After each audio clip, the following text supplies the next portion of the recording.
پاتې سوه یوه خبره چې امام زمخشري رحمه الله دا خو چونکې معتزلي دي نو د ده دغه تفسیر چې ده لیکلی دی د اعتزال په رد کې زموږ علماو بس د هغې زمانې څه کارونه را شروع کړي دي غټ غټ کتابونه یې پر لیکل سوي دي امام آلوسي رحمه الله چې د ده آراوي ردوي الانتصاف فيما للزمخشري من الاعتزال في الكشاف للزمخشري من الاعتزال في الكشاف دا غینا د ابن منیر رحمه الله دی دا کتاب صحیح ده د هغه نه دا نقل کوي خو دا کتاب د ده په حواشیو کې په بعضو طبعاتو کې چاپ دی او یو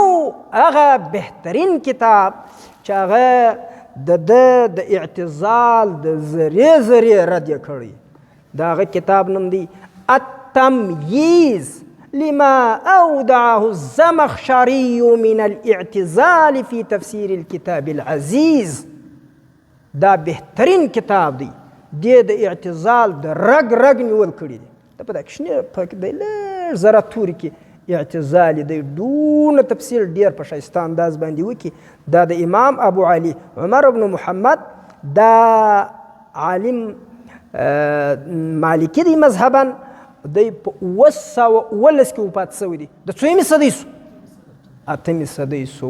بیا اومه صدۍ ورته ونه وایاست 919 دا څویمه صدۍ جوړېږي اتمه صدۍ نو د ده ترجمه به بیا په کم کتاب کې پیدا کېږي کومه په زوره یې ووایه چې موږ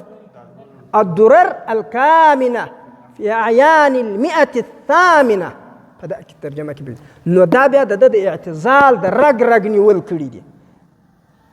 3 جلدونو کې دا کتاب دی صحیح سو او لا هم په بیروتي طبع کې پاته دی پاکستانی چاپ نه دی اوس نو موږ یوه خبره وکړه چې علم د یتم په زمانه کې دی یتیم دی وجه د یتم دا ده چې دا المحرر الوجیز دا لا تر اوسه پاکستانی چاپ نسته الدر المصون خو لا تر اوسه د مکتبو والا دکانداران خوران نه پیژني دوی خوران یې څه وپېژني دا خو بیا د دې ځایه پیژني نو چې موږ ووایو خو دوی بیا پیژني نو چې موږ نه یې ویل نو دوی تر اوسه نه پیژني که بیروت څه اوس په دا دوه دغه باندې په دا دوه نومو باندې چاپ شوي دي چې زه دا درته وایم چې دا پاکستان ته رالی څنګه بیا ستې زړه ته نه لویږي